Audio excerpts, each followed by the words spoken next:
I first just wanted to thank everybody for joining us this afternoon for the ID Professional Community Town Hall. I actually, I think one of the things that we had wanted to talk about today are just to provide some general updates to this group and the community, and really talk about engagement in the professional community and in the society as a whole. I did put together a couple of slides to walk through things. But before I get started, I see, Greg is on the call, and I also see we have Peter. So I just wanted to open things up and just welcome you guys and ask if there is anything that that you wanted to open with. My appreciation to everyone for being here is really the message I wanted to bring. This community is so important to ISHLT. It's one of the newer and more specialized groups within ISHLT, and so your input is essential to everything that ISHLT does.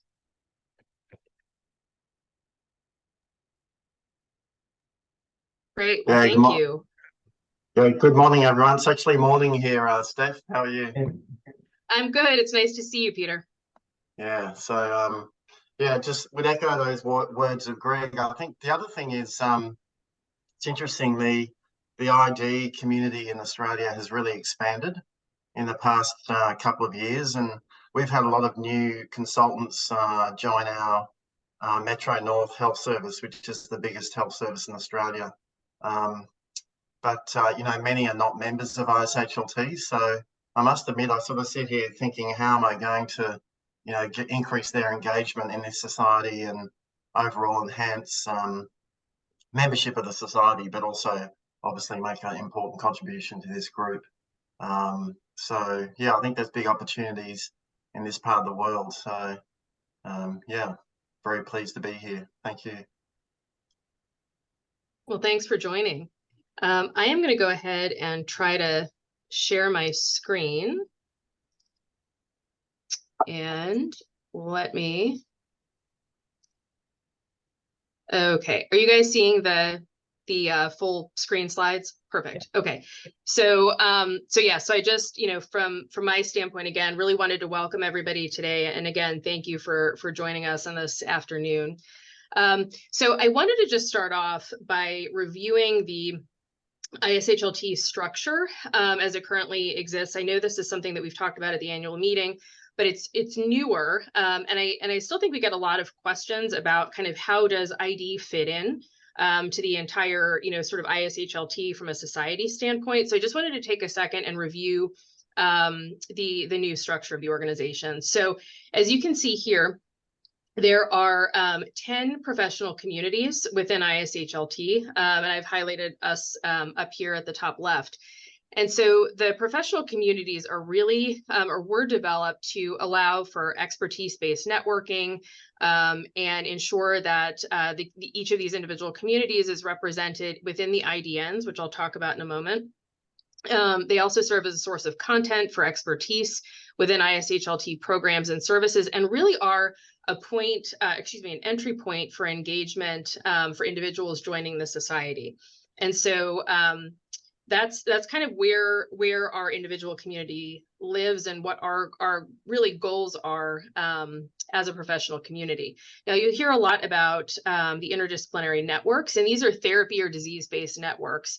And so they're highlighted to the right here, where you see the mechanical circulatory support, advanced heart failure and transplant, PAH and CTEPH, and the advanced lung failure and transplant IDN. And so each of these IDNs really aims to connect members of the care team who all are coming from these individual, sort of these 10 individual interdisciplinary communities.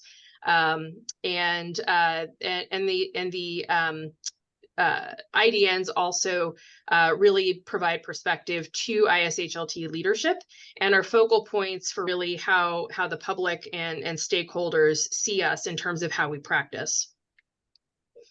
Beyond that, I just wanted to make a couple of comments. There are additional oversight committees, including the research committees, publications committee, and education committees that help to align ISHLT programs and services with the strategic plan. These committees are responsible for delivering programs and services and ensure engagement across, members of different programs and services. And then in addition, there's the Leadership Advisory Forum, which reflects ISHLT's, gender, geography, specialty constituencies, and really is a focus group that provides input, feedback, and advice to the board and identifies issues that the board that are felt to be important for the board to consider. And then finally, you have the board that really helps drive the strategic direction of the society, responsible for resource availability and allocation, provides program oversight, and ensures that there's a leadership pipeline. But again, I think at the end of the day, it's really important to understand that the members of the individual professional communities really are involved in various,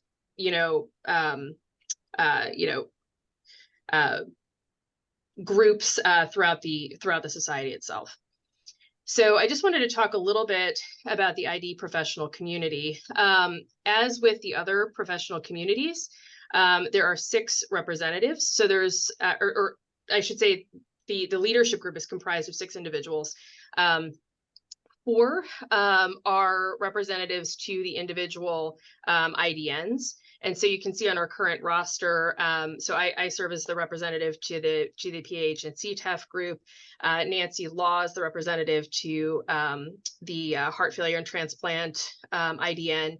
Emily Eichenberger is the representative to the advanced lung failure and transplantation group, and John Badley is the representative to the MCS IDN. In addition, there are every professional community has a representative to the Early Career and Trainee Committee, and ours is Rebecca Kumar. And we also have a representative to the Leadership Advisory Forum, and that's Fernanda Silveira. So that's the leadership group and its current makeup. I do want to highlight to the group that you can see here, each of us has a different, the time that we spend in the leadership capacity is we each serve a 3-year term, and you can see the end dates for the terms here. And so I just wanted to use this to highlight the fact that, as we kind of roll through our terms, there will be opportunities for members to really apply to serve as representatives to these individual IDNs and be part of the ID professional community leadership. We just had a call for nominations to fill the heart failure and transplantation slot that Nancy is filling. And I'll just say I was incredibly excited to see that we had, I think, what seemed like a record number of nominations received. And so we were really excited about that. And I think that we're really looking to the future and excited to see a lot of people who are newer to the organization express interest in some of these leadership roles. So that those will become available as we, each year there will be additional slots. So when I think about the activities that we do as a community, I usually think of the annual meeting as sort of the end of the calendar year in my mind. And so in 2023, we had our annual meeting in Denver. And really, while we were at Denver, we started to think about planning for the next meeting in Prague in 2024. And so it was around the end of the meeting or shortly thereafter that you all were very patient with all of the emails that I was sending out to try to get a group together to think about symposia submissions for the Prague meeting. And so I will just say that the work done by that group was incredible, and I'll show you what was submitted in a second. But looking forward to the Prague meeting, there are going to be 46 75-minute symposia slots. This year, the Society received 195 proposal submissions, which is a new record for the Society, which is really incredible. And I also wanted to actually give a particular shout out or thank you to our ID professional community program committee representatives for the Prague meeting, Sylvia Campos, Jonathan Hand, and Rebecca Kumar, who are working to really ensure that we have robust and really exciting ID content at the meeting in Prague. But I just wanted to go back and thank everybody on this call and many others who weren't able to make it today for the incredible work that you all did on Symposium Proposals. I think that this year we may have had a record number of proposals submitted, at least from within our core group. And the engagement we had was incredible. And I think the content was amazing and really was in many ways outside the box in terms of what we've submitted in the past. So we, as a group, submitted 11 proposals, which you can see here, that range from antimicrobial stewardship in thoracic transplantation, how we may approach antifungal prophylaxis in heart and lung recipients, challenging donor cases, management of heart and lung recipient or candidates who are colonized or infected with difficult to treat organisms, respiratory viral infections in lung transplant, safe living after transplant. There was also a lot of interest in a proposal that really talked about how you build a transplant infectious diseases program, which I thought was really interesting. And I think this whole group was really excited about. And then there were also submissions related to molecular diagnostics and lung transplantation, CMV, and then navigating immunologic and infectious frontiers in MCS. So this was, again, fantastic. And I cannot tell everyone how much I really appreciate your efforts.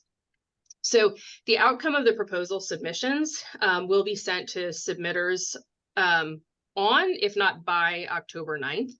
And so we'll have a better sense at that point of kind of what the topical content, at least from an ID standpoint from the meeting, may look like.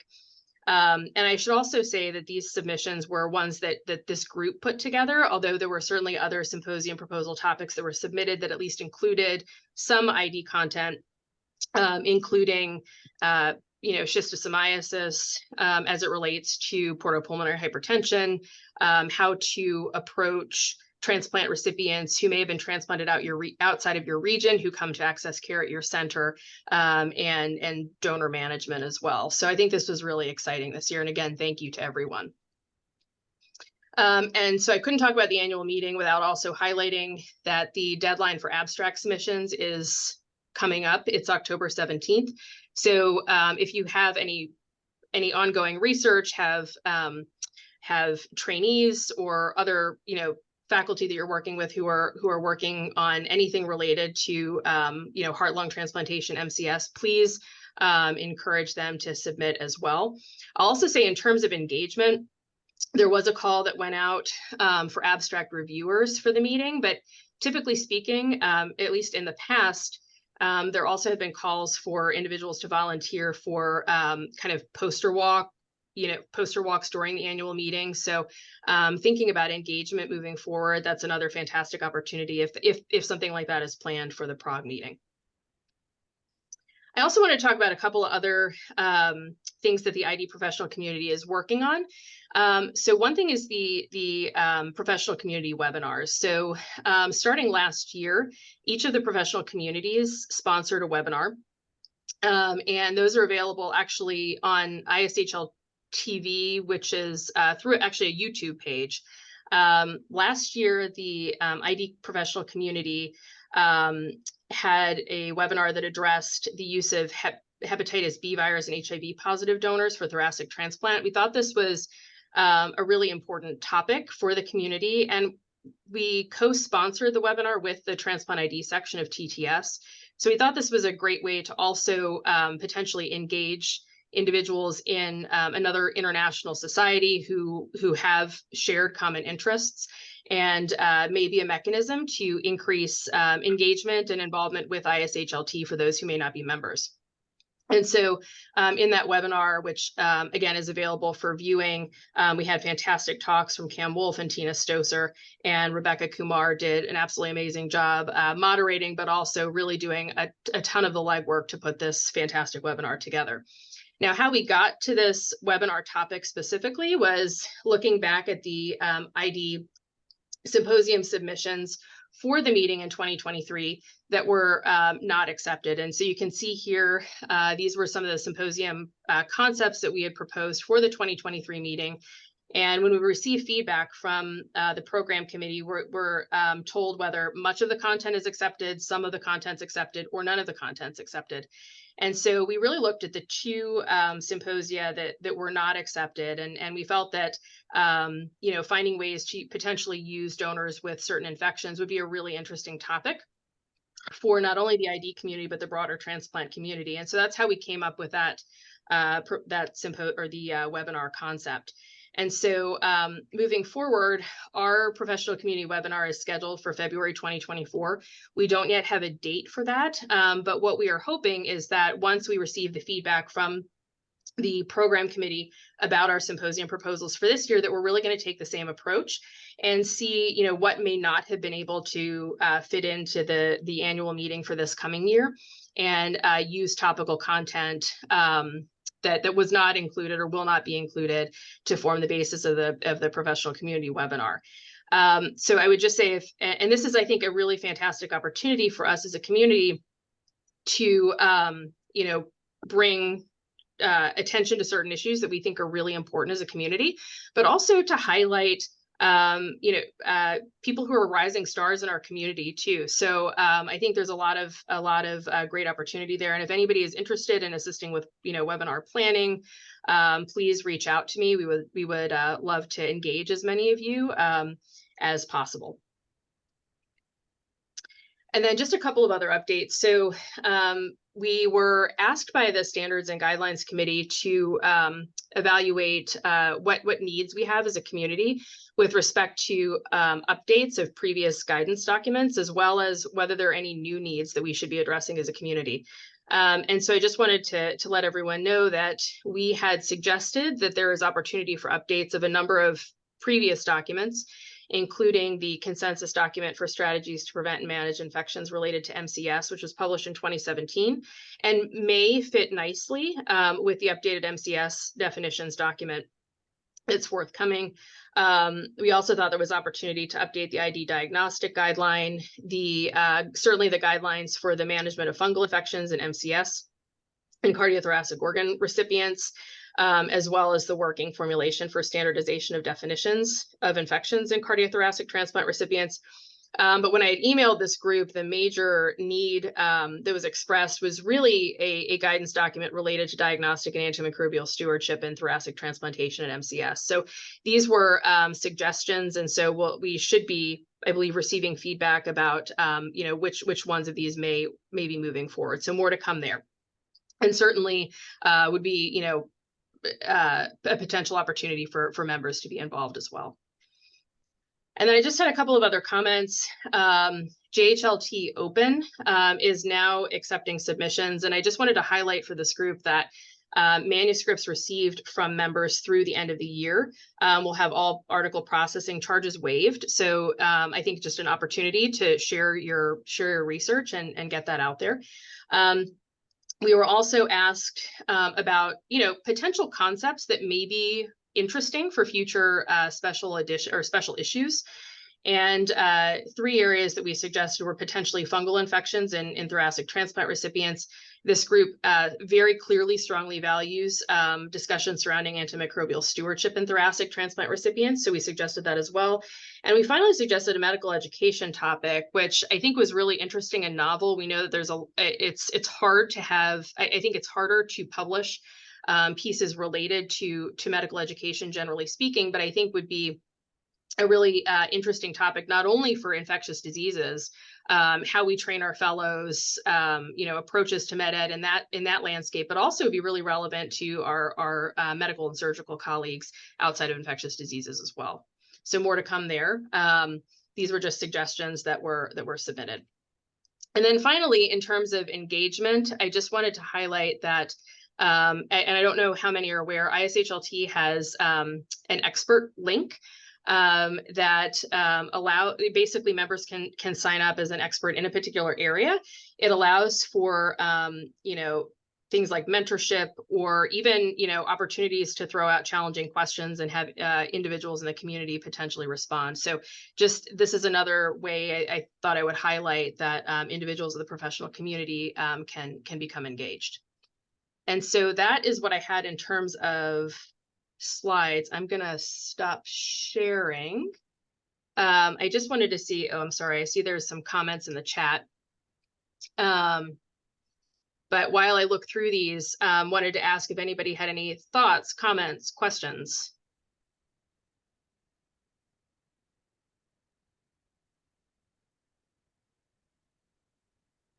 I'm just looking through here. I have a question. Oh, sorry. Yeah. I wonder if there are like more infectious disease specific topics that are not just, I mean, medical education is super important, and talking about that and how we train fellows and how we work collaboratively with others to help people outside of infectious disease understand infectious disease is really important. But I also don't want us to miss an opportunity to talk about something that would be more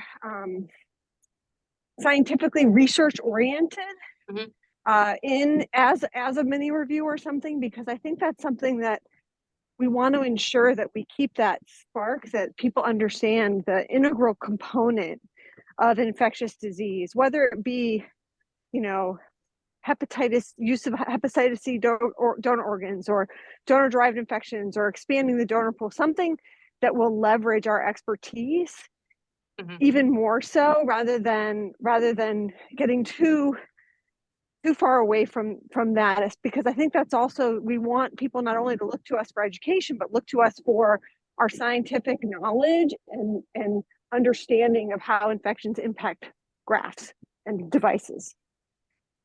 Yeah, absolutely. Thanks, Laura.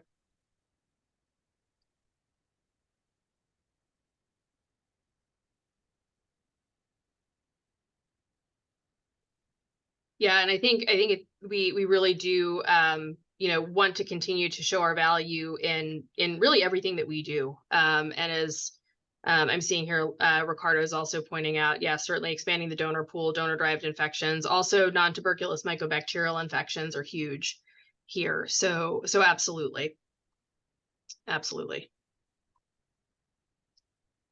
And I'm just looking through the comments here. Thanks, Juliet. Juliet posted the volunteer bodies that'll be included in the call for volunteers later this month. So if anyone is interested in participating in any of the committees highlighted in this part of the chat, you know, please keep your eyes peeled. I will say, just from personal experience, I spent, oh goodness, I think 6 years, something along those lines, on the Standards and Guidelines Committee. It was incredibly valuable. I learned so much about the society, and just met so many individuals through my work on that committee, and it just really helped me grow, I think, personally and professionally. So anyone who's interested in becoming involved with the society, I'd really highly recommend putting your name in that call for volunteers for any of these committees.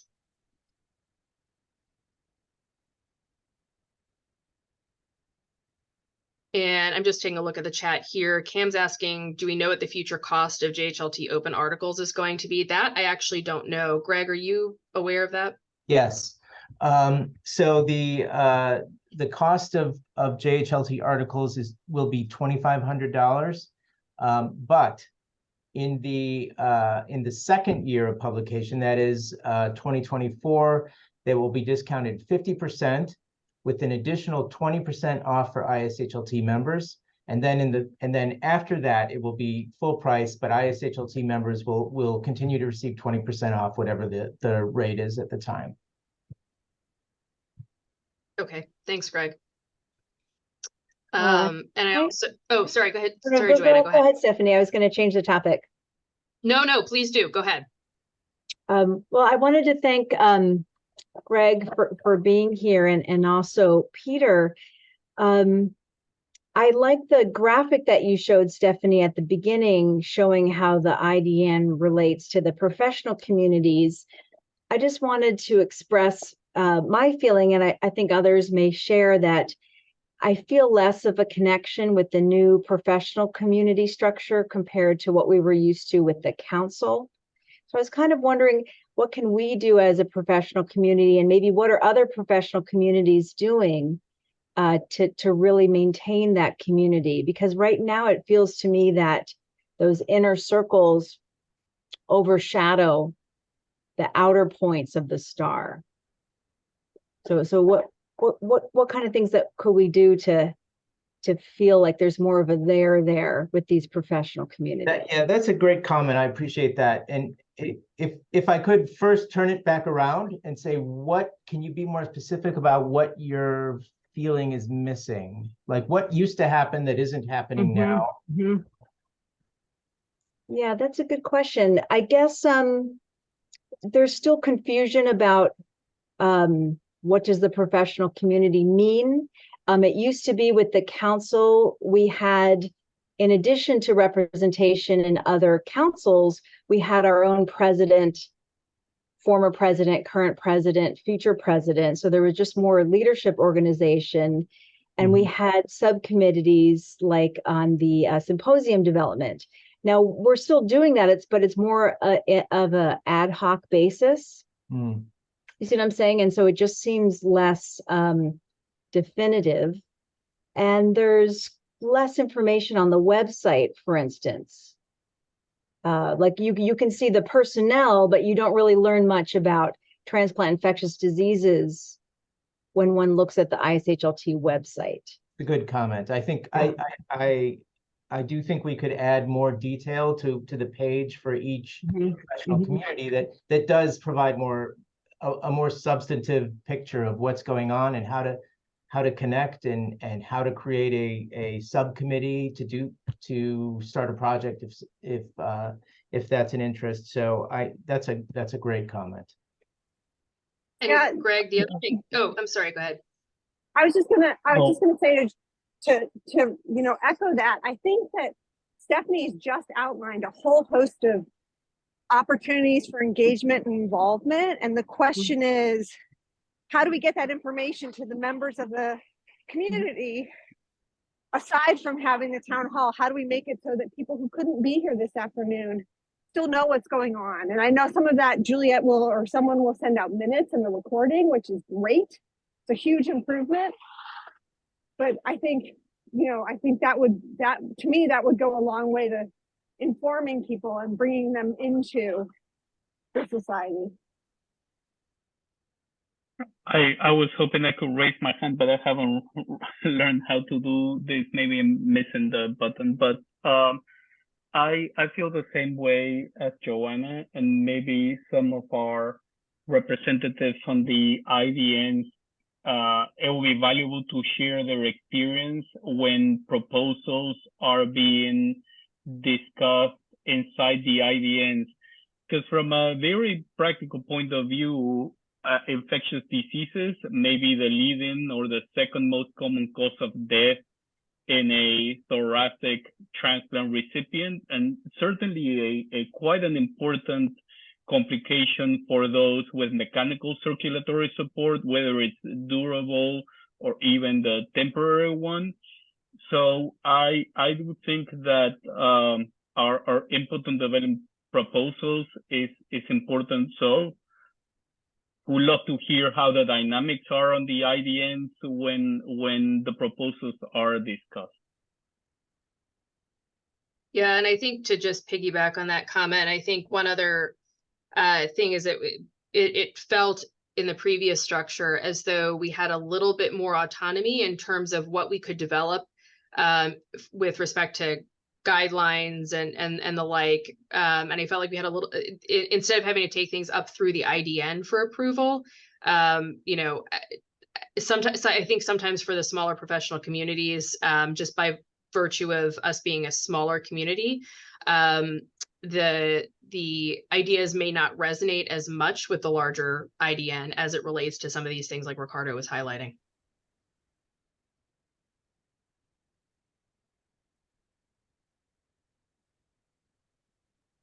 Yeah, I just had a comment as well. Joe, just before you said that, I was actually going to ask everyone here if you felt connected to ISHLT and with the structure that was introduced years ago. And I must admit, I've heard similar comments, particularly from my nurse coordinators. And I think in the old structure, the nursing council in particular was a very strong council. I remember many of my team were members of that council, and some of them have dropped off in their membership. I'm not sure if I've got all the answers. I don't quite know why that's happened, but I think it is definitely real, and it's an opportunity for the executive and the leadership advisory forum and the members to come together and see what opportunities there are to potentially change things or look at things differently. The other thing, though, is I think, and just pulling up what Lara said, just getting out there the opportunities which are there to have people volunteer and contribute. And I don't think we do necessarily a fantastic job at doing that, but also celebrating some of our successes. So I bet very few people know there's a dietitian who was on the finance committee. I would suspect that many of the members don't know that, and when you actually look at many of the memberships that are out there on these types of committees, that they actually are very broad, both geographically and through the different craft groups. So I think that should be celebrated perhaps a bit more and more widely published. But yeah, it's a great point, and I think we should reflect on the current structure and see if there's ways we can do things differently, Greg, or opportunities in the restructures ahead.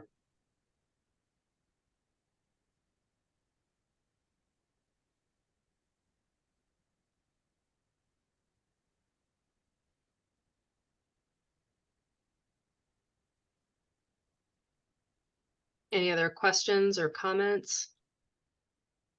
I think this is really great and very important discussion.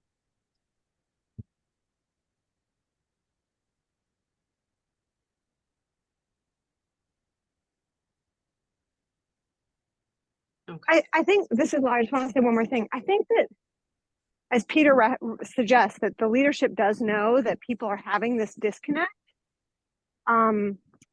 It's just looking at the list of things that we have going on as a council or community of practice, whatever we're calling it today. We're doing all of the things that we were doing before. We're just doing it slightly differently. And I guess the question is it about calling them out and naming them? Or is it something else that's missing? Right? Because I think one of the things we really need to do is help promote each other within the group, to explore ideas and share them, and really work to stimulate things to move up through the IDN structure to see what that process is like. I'm curious as to how many proposals from the ID group have gone up to an IDN and how that process has worked and how they've been received, if they've been shut down for a reason, and if so, what can we do to do better to grow within the structure that's certainly continuing to evolve.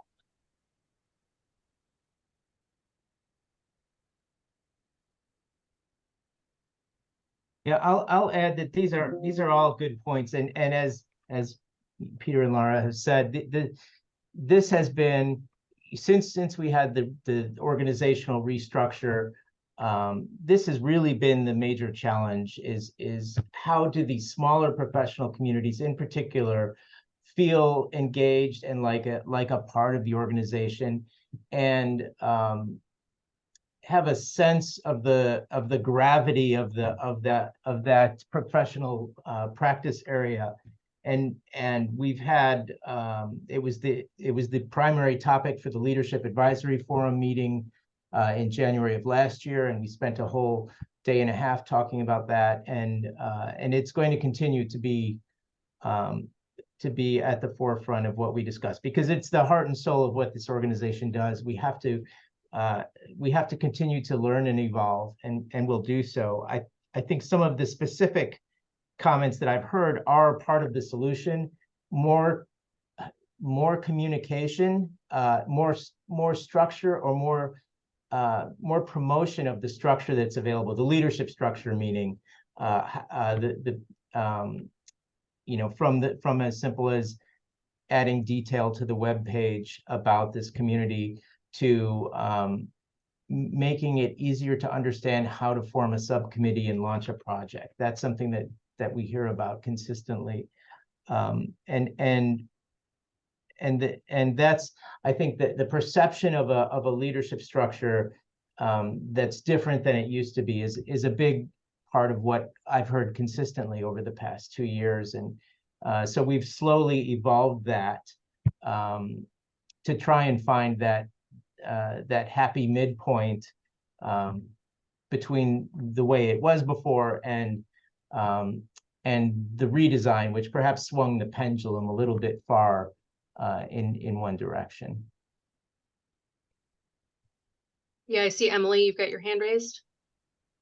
Yeah, I was just going to say that I think what happens is when ID people were communing with ID people, we felt we had more of a sense of our destiny and we could control what the topics were and we had an actual voice. And when you're an ID person in a world where you're like one person in a cardiothoracic society, you feel like your voice is so diluted that you have less control over your destiny. And the big difference between this and AST, for example, is that ID people get to drive their own agenda. Here they maybe have a seat at the table, but there is no agenda that is being driven by ID. And it feels different because now, a couple of years ago, there was an ID person as president. So you felt like you had this indirect ear of the powerful, and now that's not going to be the case.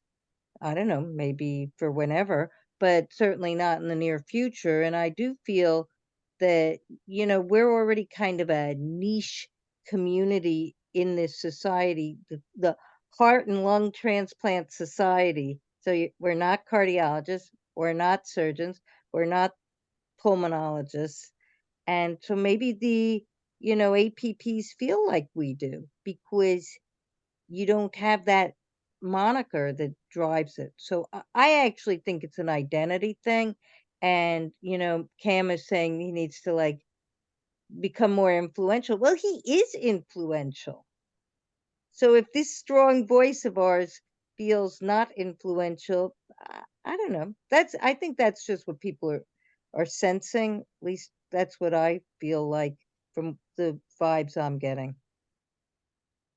Yeah, and I'll just say, as it related to, I think, even previously within the last couple of years with the new structure, when we've, taken ideas to the IDN, I don't think it's necessarily for like symposium proposals, for example, it's not necessarily, I think that they're, felt not to be interesting per se, but I think that it's a numbers issue, right? Like, so what we think is important may not be perceived as important by a larger body who's thinking about other things as well. And so one thing that came to mind is that in the past, I believe, correct me if I'm wrong, prior to the current structure, when we thought about the annual meeting, I thought that there were individual slots that were dedicated for the what were at the time the councils. And so I thought we knew at that time that there would be X number of ID symposia slots. Whereas now it just sort of sometimes it feels as though our voice is being drowned out in part because of just a numbers issue. And like you said, Cam, for example, is incredibly influential, but I think it's, we try to advocate, but sometimes the just from a, number standpoint, membership standpoint, it's hard to get that across.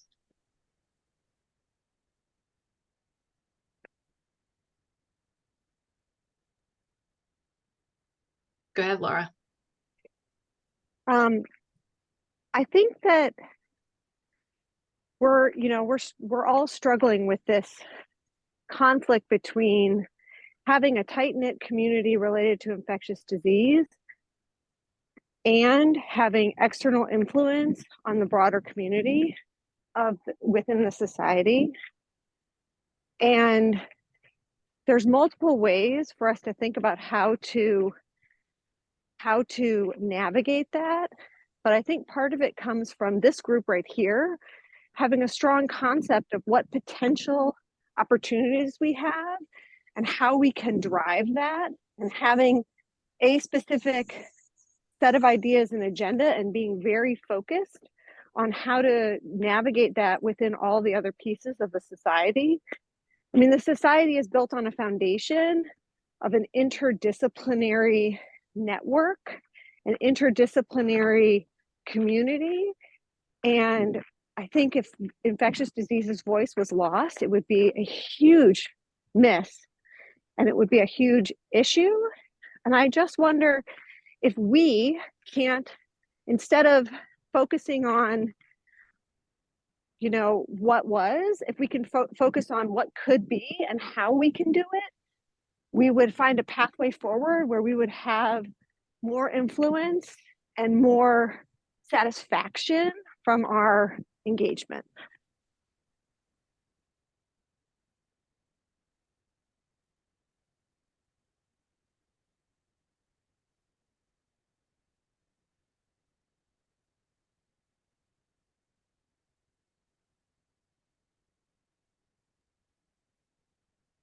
Yeah, and I'm just seeing some additional comments coming in.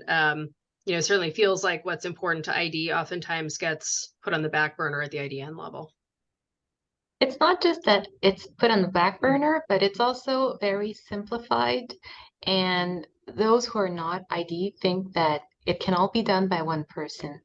And I remember when I was asked to participate on the guidelines for caring for heart candidate. So it was a guideline driven by cardiologists, obviously, and I was happy to participate. But I was essentially assigned so many topics that was URD, so you're going to do this. So I had to do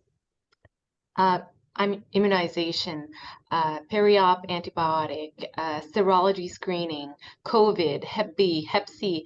And I honestly could have had a lot of help from all you guys where I had to rewrite all those sections by myself, and they even asked me to do more, and I said I can't. So I asked for a colleague to help me, and they didn't. And the only colleague they accepted was a colleague that was already involved in the guidelines. And so perhaps one way to make it more palpable for them would be, and I guess the message is more directly to you, Greg, is that when you have those multidisciplinary guidelines that you want to involve different people from different specialty, perhaps it's important to get multiple people from the get-go and not just one or two person, because we were stuck two-person to carry the workload that could have been done by 6 or 7 people altogether. And because we were so advanced in the process when we realized the amount of work, it was not possible to add more people on the project. And so that seems like, and based on also some of the comments on the chat, that there's just not an appreciation for the breadth of the ID issues within the IDNs among the cardiologists, pulmonologists, surgeons. And I think that's their vision of ID, right? They think that, Yeah. oh, it's COVID, ID can answer that. It's fungal, ID can answer that. But it's very different from an ID perspective, you know? Yeah, that's a great point. And I think I think that's something that we can carry forward and discuss at the leadership advisory meeting in January. How can we, those perhaps less understood or less appreciated or less mainstream professional communities that are no less essential to what ISHLT is and does, how do we elevate those voices so that they're punching above their weight, so to speak? I will bring that comment forward. I think that's a big part of it. Yeah. Olivia, I think you've had your hand up. Oh, shoot. Thanks. Yeah, I think echoing what many others are saying, and I also think that in addition to the sort of understandable, right, less than desired appreciation for the complexity of infectious diseases, just like even though we deal with it all the time, we have a probably less than desired appreciation for the complexity of lung transplantation, right? Like our thing is just as complicated though. I think there's also an issue of maybe trust, because I think it feels like the more voice is given to ID, or the more unfamiliar faces from ID who are invited to participate in guidelines or add their commentary, the higher the risk of something undesirable being said, like antimicrobial stewardship. And so I think trying to find a way to build that trust is going to be important, especially in this structure where we're kind of dependent on majority non-ID bodies who evaluate all ID related output. We need the few people who do get the opportunity to engage with that to be trusted enough to make, you know, meaningful decisions or meaningful contributions to the work. And I think that is a big challenge for us too.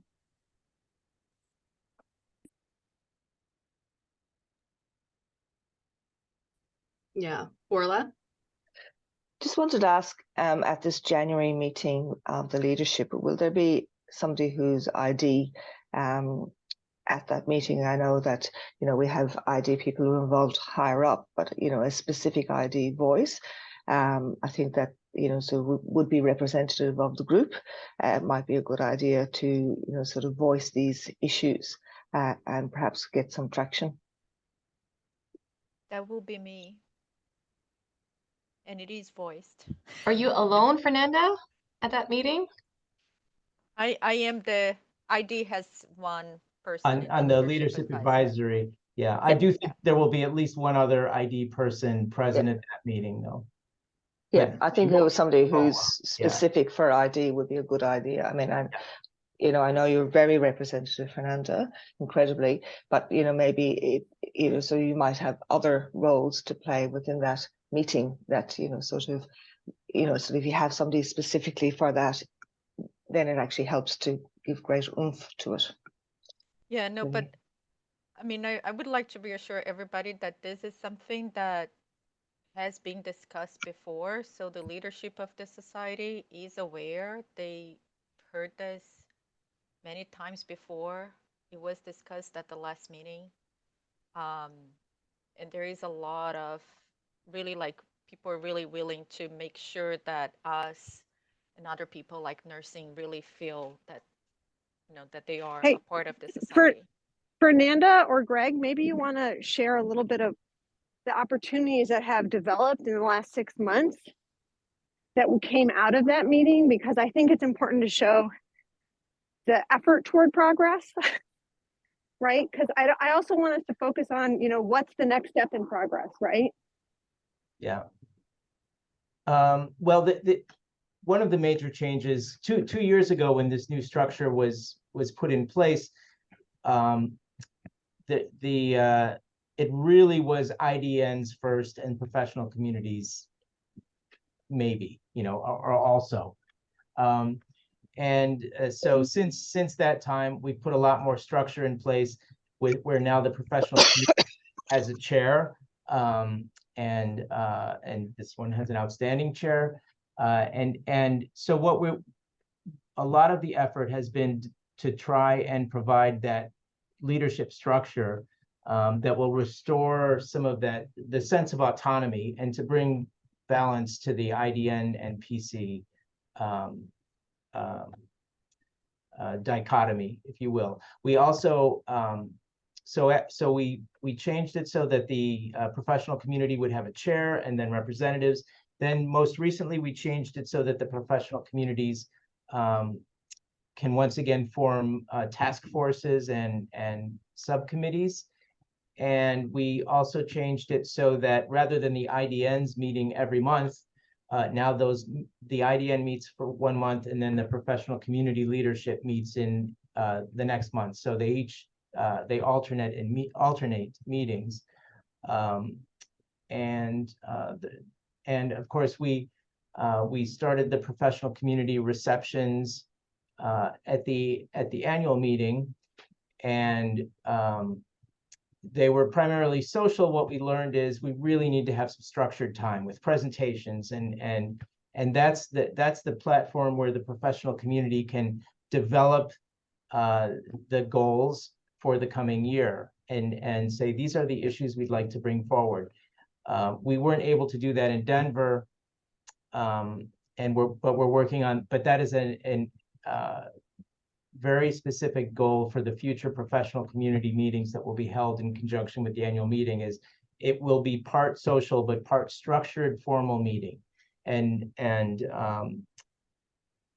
it will precede the IDN meetings so that the professional communities can first decide on what are their priorities, what are their agenda items, and then bring those forward to the IDN meetings as well. So it's really achieving much more of a balance within the society. And we're not done.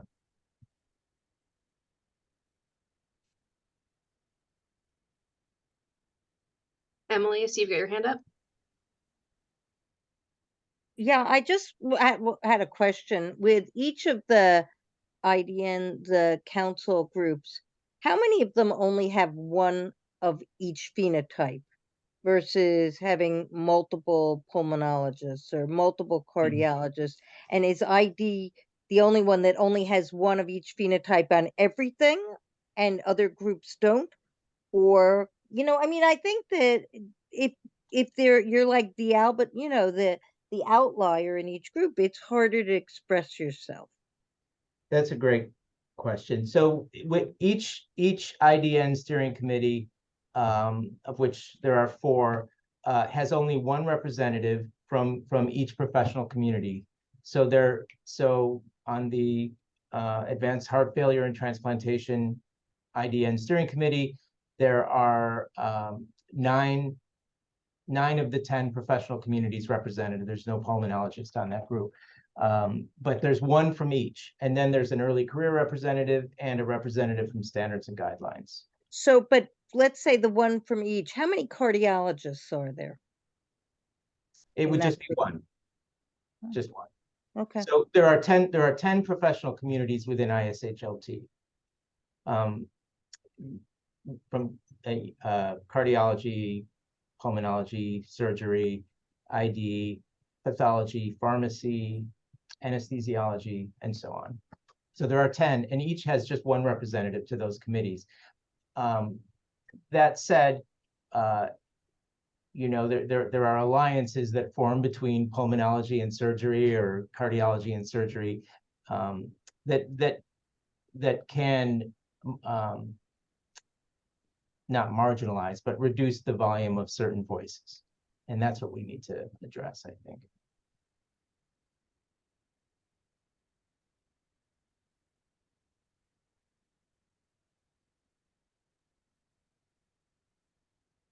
Okay, any other comments that anybody would like to make? Oh, Laura, go ahead. I have a proposal.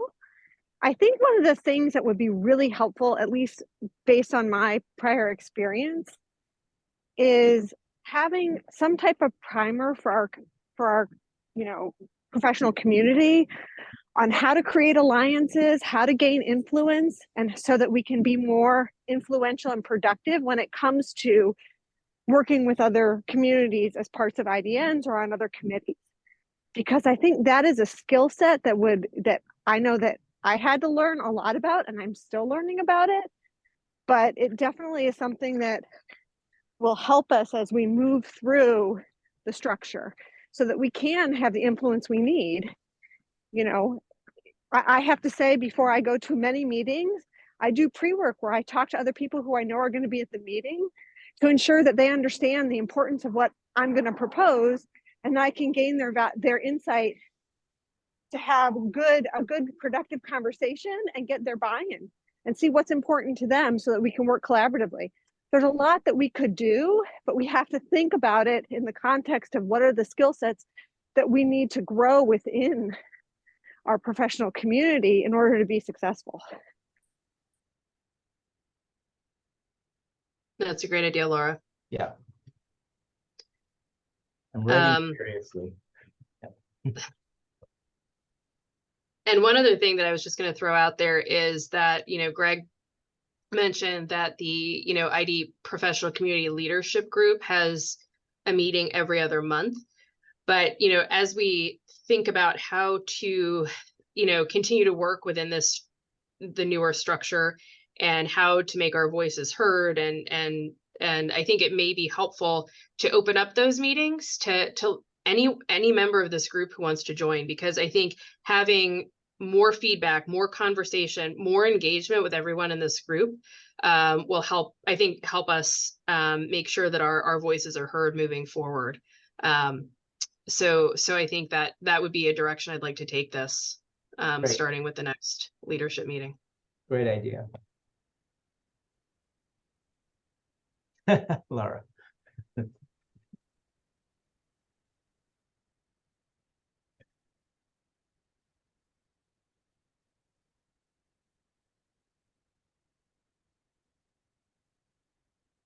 Okay, well, we're nearing the hour. I don't know, this was a really helpful, very thoughtful conversation. I appreciate everybody's input. Any other closing comments or thoughts? Stephanie, I really like the idea of opening up some of this community's meeting, and it actually made me curious, since there seems to be a lot of sort of anxiety about how well ID is being represented in other sessions, if there might be any way for other key sessions to either be recorded or to have silent visitors, to sort of increase the transparency of the process that some of these proposals go through. Silently. Yeah, that's a fantastic suggestion, Olivia. Yeah, I think moving forward, I would love to have as much, openness, and it's not that I think the idea, we would just love to bring in as many people. All of you have been so wonderful. Getting your thoughts, opinions is really pivotal to what we do. But to your point, Olivia, I think, anything that we can do to kind of increase our presence as it relates to, when we're, for example, bringing proposals to the IDNs for consideration for, the annual meeting, that type of thing. I think that would be, a great opportunity for us to have a voice as well. We can post the schedule for those meetings so that folks will know about it. I do think that a big part of this is just communication and getting the word out and providing access.